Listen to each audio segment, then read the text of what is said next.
Thank you. So I've spoken at a couple conferences, but this has to be the toughest time slot in between Legos and lunch. But excited to be here. So just want to get a quick pulse of the room. How many of you all are moderators? Okay, good amount, good. And brands? And any quant people? Yay. So full disclosure, I am a quant person. But I have played a moderator on television. Actually, this was a live Gen Z focus group, my first time moderating, and it was terrifying. But it turned out okay. So a little bit of background on myself. Co-founder of ThinkNow Research. Actually started in the marketing side at Microsoft, MSN Latino, before I got into online sample world. But actually that live Gen Z focus group inspired me to put together this presentation where we looked at quantitative data on Gen Z on a cross-cultural sample. I'll talk more about that and what the implications are for qualitative researchers and moderators. So it's good to see there's a lot of moderators here in the room. A little bit about our company, shameless plug, ThinkNow Research. We are a full-service market research firm focusing on multicultural cohorts in the US. We also own and operate one of the largest US Hispanic panels. And so, Qual 360, we've had some great discussions about emerging methodologies, technologies, but I really wanted to bring it back and talk a little bit about culture, which I think is one of the most important components in research, especially when we talk about qualitative research. I'm not sure if you've all heard about the analogy, the fish in the fishbowl, where culture is kind of like water, right? We don't see it, and so it's kind of hard to be aware of it. However, through quantitative research, I feel like we can get some perspective and insights into values and how those change or are similar among different cohorts. And as moderators, as you all know, you have to navigate, right, several fishbowls, whether it's in a focus group with multiple people, all with different background, different culture, ethnicity, and this is applicable both in person and online. So the focus of our study was Gen Z, but we worked with our qualitative department to kind of see what are from the quantitative findings, what are the implications for qual. And so hopefully this helps you navigate Gen Z from a research perspective. A little bit on the methodology. We Are Gen Z report. This is actually an ongoing report that we're doing in conjunction with a marketing agency, Census, that's also a cross-cultural marketing agency based out of Los Angeles. We did a representative sample of Hispanic, African American, Asian, and non-Hispanic whites, and this is a 5-wave study. The insights that we're going to looking at are the first 3 waves done late last year and early this year. And so why Gen Z? We had some great information on some methodologies that we can use in, but just from a numbers perspective, they're the largest generation now, 26% of the US population, 44 billion in purchasing power, factoring the influence that they have on parents, that jumps up to 200 billion. And from the lens of our study, and we think as a company is one of the most important defining factors of Gen Z is the cross-cultural nature.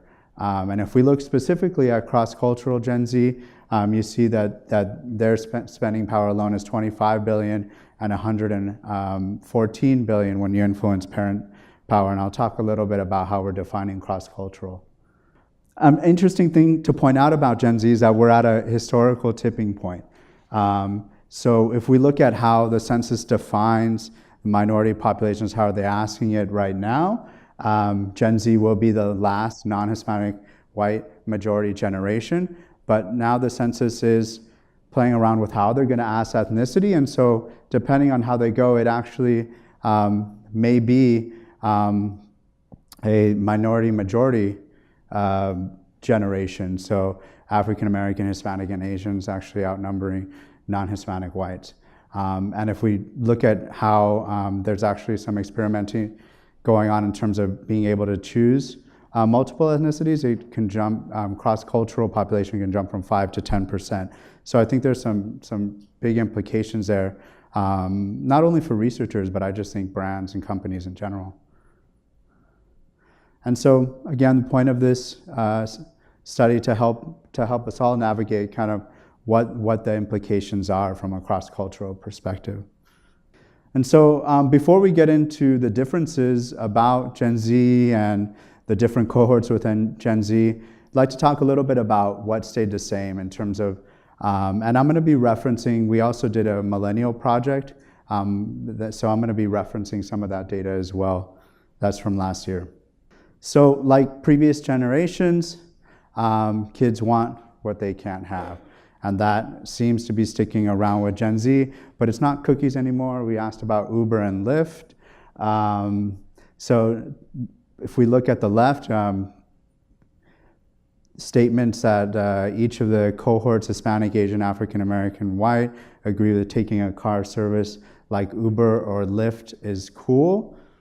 We see is pretty much the majority of the cohorts agree with that. And to the right, my parents think car services are unsafe. We see a higher correlation among Hispanics, for example, that more Hispanic parents think car services are unsafe, and we actually see there's a correlation there between thinking that it's cool. So some interesting differences there between the different cohorts.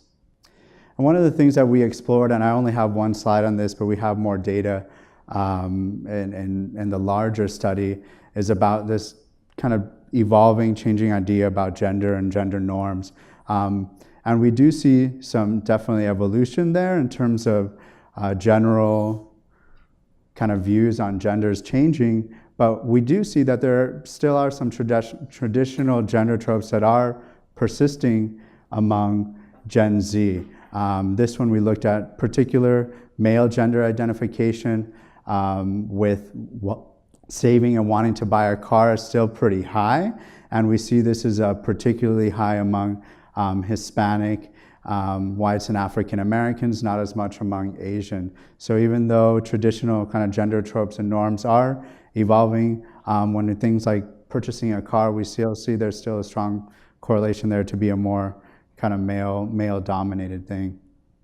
And then family. So family is still very important in terms of validation. Looking at the statement, I value the opinion of my parents. Across the board, we see a strong affinity for that statement. We see some particularly high among Asians, African Americans, and Hispanics. So thankfully, as a father, kids still value the opinions of parents in this generation. And then it was nice to see in a previous presentation some similarities. We did see, questioning this idea, because Gen Z has grown up in such a digital world, mobile. We wanted to look at, does in-purchase, in-store still resonate among this generation? We see, despite this kind of proliferation of e-commerce, we see that seeing an item in store is still a strong driver of purchase. And actually, the one on the top is seeing an item in store, and on the bottom there is seeing an item on social media. And you'll see across the board for all the cohorts, seeing an item in store is a stronger driver, and particularly so among non-Hispanic whites. And so some emerging values, right? So what are some things that we're seeing that's different than previous generations, specifically millennials across the different cohorts? So they're financially savvy, which may or may not go against your assumptions. We didn't have any assumptions going in. We know that millennials, for example, were very debt averse coming out of a generation out of the recession. But looking at sales, we see that Gen Z still very much interested. We looked at the statement, I wait until there's a sale to go shopping, and that's pretty strong across the board, particularly strong among Asians and Hispanics. So I think from a research perspective, from brands perspective, companies, I think this is important to note, that Gen Z likes a good deal.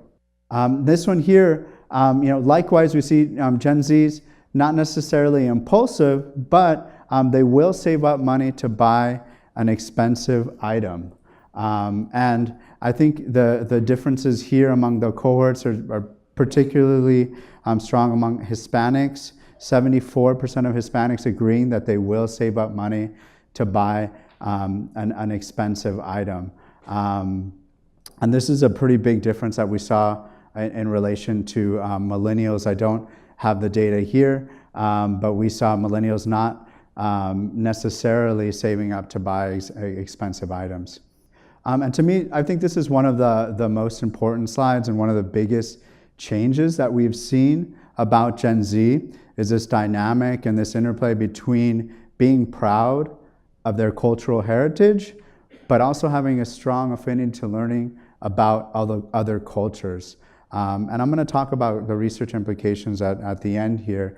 But we see across the board, Hispanic, whites, African American, and Asians, for the most part, the majority agreeing that they are proud of their cultural heritage, and they want to learn, and they're open to other cultures. So it isn't a binary relationship there. And we see it's particularly strong among African Americans. And this is another point that we saw a pretty big change in relation to millennials. We've seen in the media, and we've seen through research, the idea of the American dream, going to college, purchasing a house, kind of waning among the millennial generation. But when we look at education specifically, we see that the importance of education among Gen Z is rising. So looking at the statement, going to college is the only way to be successful in America. And then, by the way, we broke out, this is 11 to 16-year-olds, right? Because the older cohort is likely already in college or already made their decision about college. We see that there is a strong affinity towards this idea that going to college is important, which is pretty different than the overall millennial view. And it's particularly strong among Asians and Hispanics.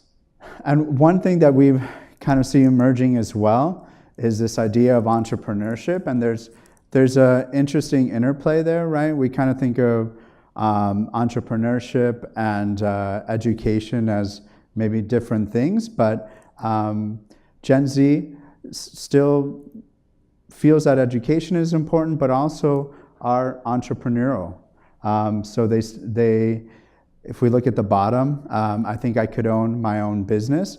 We see a strong affinity towards opening their own business. And so unlike the millennial generation, where we saw a somewhat mutually exclusive relationship between education and business, Gen Z still sees education as important, but also very strong about opening their own business. And this correlates a little bit here to what we're calling brand me. We see that among Gen Z, brands aren't necessarily that important, and I think we saw a little bit of that in those video testimonials, which was interesting. But even though they say that brands aren't important to them, when we ask them, everyday people can be brands themselves, we see that maybe they're thinking about brands a little bit differently, right? It's not necessarily brands, things that you purchase, but they see themselves as a brand, something to market. And so I want to give you guys some conclusions, some things as researchers, how we can take this data and use it as qualitative or quantitative researchers. Exposing cultures to other cultures, right? We saw that asking about their culture is going to be an effective way to elicit some responses about their core values and beliefs. But equally, exposing them to other cultures might be another interesting way to get more about their core values and who they are from a qualitative perspective, because they're equally open to sharing about themselves and learning about other cultures. So capitalizing on that, on questions that expose one culture to another, can meaningfully boost the relevance that reflects the Gen Z worldview about culture. And co-creation, we saw a little bit about that with the Legos, right? And we see that Gen Z, that entrepreneurial spirit, and some of the other data that we were talking about, brand me, and there's also some data we saw about YouTube creation, putting Gen Z in the role of co-creator of your brand, similar to Instagram stories or Snapchats. This gives Gen Z the power to share their own stories, but it's also an opportunity to provide deep qualitative engagement. And you can do some of that innovation that we saw the previous presentation that would be really effective among Gen Z. And price, so pricing research, we see that against our assumptions, Gen Z, they are financially savvy, so being open about price, putting a price on it. We see that Gen Z is smart, they're pragmatic, and they're making decisions about consumers, so featuring the price, being straightforward when making a case for your product or brand is not a bad thing among this generation. And overall, we saw in the data, there are differences among each of the cohorts. So not only from a research perspective, from a marketing perspective, it is important to plan cross-cultural communication. And so exploring mobile, social qualitative research methodologies is important when engaging with this particular cross-cultural Gen Z. All right, so it looks like I went through that pretty quickly. So we have a lot of time for questions. So there was a lot of data there. I'm happy to go back and answer any questions. And I know I referred to some millennial data. I can answer questions about that as well. Since we have so much time and the first hand up is in the back of the room, I'll start with one while Jens gets over there. I've actually written an article. I've written a few things on cross-cultural research in general. One from the researcher's perspective as expats who live abroad, and are they as capable of doing research in a new land as they are in their home country, and as well on the impact of language, whether or not you do research in a participant's native language or you do it in a secondary language. And that leads to things like bilingualism and biculturalism, and how those two things impact very strongly how people think and then how they interact with research, and therefore how they interact with the market as a whole. Did you, in any point of this research, did you look specifically at those who were bilingual versus those who were not bilingual, and any other kind of deeper rooting of their different, cultural variations? Yeah, definitely, we did. We actually, for the Hispanic cohort only, we looked at Spanish dominant, bilingual, and English dominant. So I can share that to anyone who's interested. There was a lot of data, so I didn't include all of it, but yes, we did. It's good to know that you even looked at it, so I'll consider that a good thing. But that's enough of me taking time away. I know there's a question in the back of the room. Yes, thank you. Hi, Lily Scanlon with Gallup. Wondering if you had an opportunity over here. Okay. Had an opportunity to look at socioeconomic status of within the different groups you were looking at and cut the data that way? Yeah, we did. We captured that. I didn't present the data, but we do have, because it's kind of over 3 waves, we are able to kind of cut it, I think, around, I think we did an affluent cut of 75K plus. So I can send you that information.